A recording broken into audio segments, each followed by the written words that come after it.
September is National Preparedness Month, so there's no better time than now to make sure you are ready if a disaster strikes.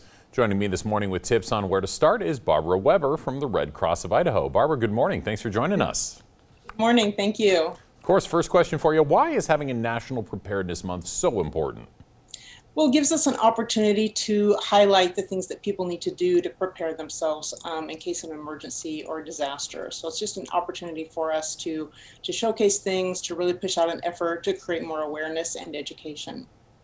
Gotcha. Now, this year, of course, is different than any other year based on the pandemic we are seeing. So what are some of the differences on other things people should know about this? Well, the basics are really to build a kit, to have a plan, to be prepared, and to stay informed. And so those things are basic elements that you should do anytime, regardless of a pandemic. But obviously this year, some extra plans need to be put in place.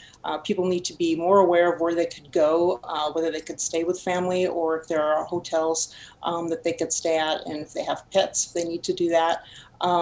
Obviously being prepared with extra medication and enough things in case they have to quarantine at home or if they need to leave their home to evacuate somewhere. So, Gotcha. so mostly the same kinds of things normally, but just a few of the extra awareness of the precautions being taken in this pandemic. Okay, and just like the pandemic, a special group that we want to pay a little more attention to is older adults. Why is that?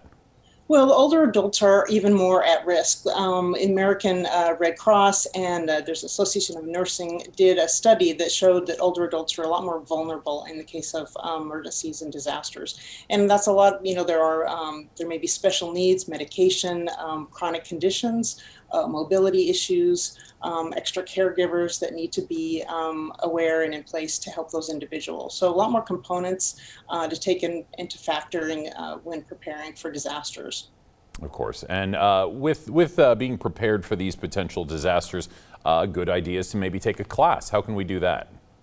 The Red Cross is offering some classes on preparedness, and we'll have those posted on our website and our Facebook page, the Red Cross of Greater Idaho on Facebook. And my understanding is that your channel will also have them posted on your website and social media.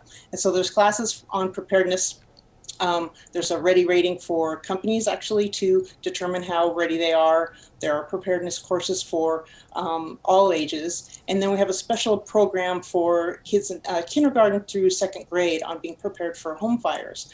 So it's called Prepare with Pedro. And we walk through with children. And we're doing all of these virtually via Zoom. So a number of different programs to help people learn more. In addition to that, there's also an area on redcross.org/older adults, which provides a lot of resources and information for older adults to be prepared.